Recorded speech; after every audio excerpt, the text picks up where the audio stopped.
What's up, everybody? ABRLR32 here, bringing you guys a little necloth discussion, talking to you guys about some cards that I want to try and fit into my testing of necloth, some things that I found out about necloth through more of my testing, and some tips and tricks that I want to be able to give to you guys. So the first thing that I want to start off with is, I forget the name of the card, but it's like the Dance Princess Necroz, where if you use her effect, then your opponent cannot activate cards or effects in response to her activation. She's cute. She's neat, but I don't know how to fit her into the deck. So I want to get some discussion going in the comments about how you think that card could be fitted into the deck.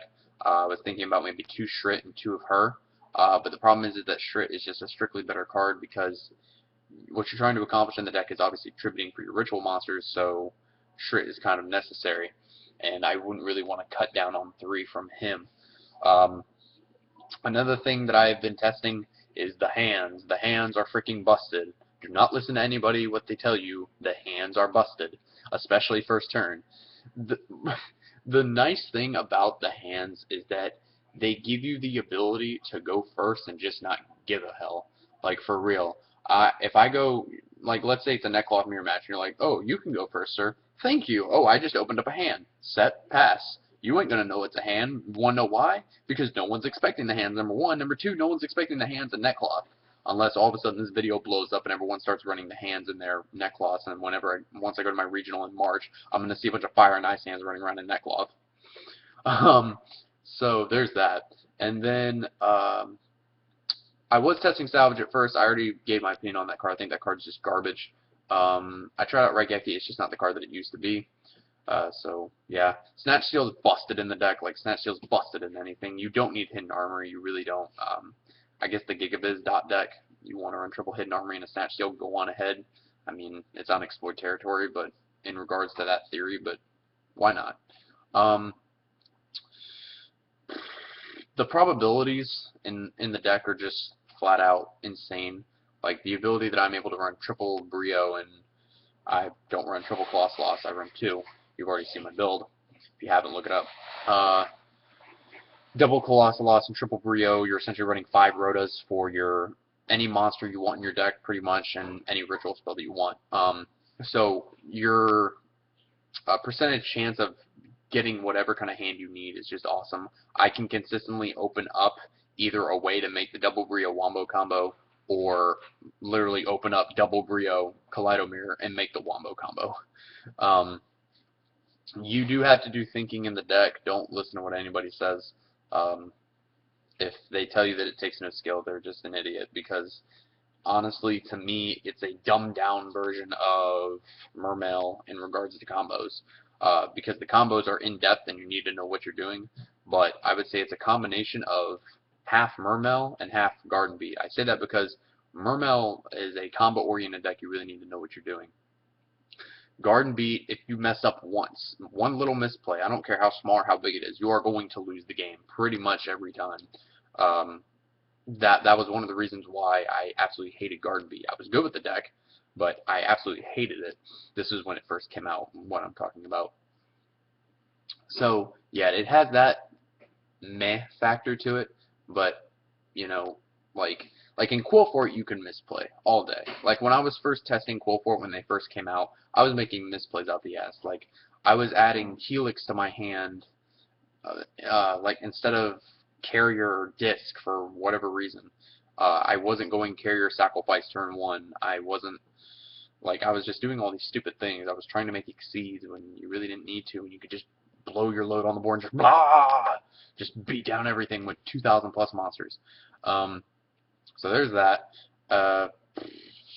The side deck is interesting because it's very hard to side for it. I would say that the things, and at least in my build that I've been able to notice, that are, I guess what you would call side outable, or like what you would side out mostly pretty much after every game 1, I would say would probably be the Denku Sekkas because of the mirror match. Because in the mirror match, really the only thing that you have to fear is maybe Vanity's Emptiness, because your opponent can just go Trish, banish 3 of your cards, and then they can set, like, the play I like to do is set an exo, or set a random mirror, usually, or when I was running salvage, just setting salvage, because, like I said, I never used the card, so I just used it for a bluff. setting a random card and then setting Vanity's Emptiness just to make you sweat over back row. You draw, you try to make a comeback, like, oh, I'm going to play my Exomirror, ha ha, Vanity's Emptiness. And yeah, that's pretty much a wrap from there. Or just setting one back row and passing is even a better play, because they draw, and let's say they go Shaddoll Fusion, you chain Vanity's Emptiness. You have a 2700 beater in the form of Trish and a Vanity's Emptiness, no other cards on board. So in order for them to get rid of Vanity's Emptiness, they either have to A, MST it, or B, they have to get around your Trish, which you probably have outs to in your hand. Even if you don't, then they had to waste resources on that Trish, thus getting rid of your Vanities. Sure, you know, if they're able to do a fusion, they already wasted one because you just put the Shaddoll Fusion, then you change the Vanities. And anyways, you get the point. So it's a matter of resource making, or resource wasting to your opponent. If you are able to make your opponent basically kick themselves in the ass while they play you and not realize it, then you're pretty much going to win the game. Like the example I gave with them wasting resources to get around your Trish and Vanities just so that they're able to continue to play Yu-Gi-Oh!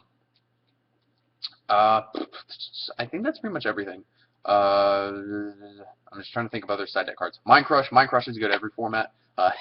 Cloak and Dagger. Do not try to play Cloak and Dagger against Necloth. You'd be better off running Imperial Iron Wall and Shared Ride, to be completely honest. And even Shared Ride's kind of iffy, because if I see you go change Shared Ride to my Exomirror, I'm just going to go, okay, I'm either A, well, nah, I'm probably not going to change my Tribute. I'm still going to probably go Tribute off for Shrit. Add one card, and you're going to break even. And then I'm just going to sit with my Trish. I'm going to banish 3 of your cards. I'm going to take a card out of your hand, so you still didn't break even. You actually minused yourself. And then I'm just going to swing at you for 27. So yeah, run Imperial Iron Wall. Don't run Cloak and Dagger. The Shaddoll guy that just got done playing on DevPro. DN's garbage. On DevPro, he went Cloak and Dagger and he called Trish. And I played Exomirror, and I tributed Shrit as the cost. So he knew I was going to play the Trish, and he knew I had my hand because I searched it with Brio, I think.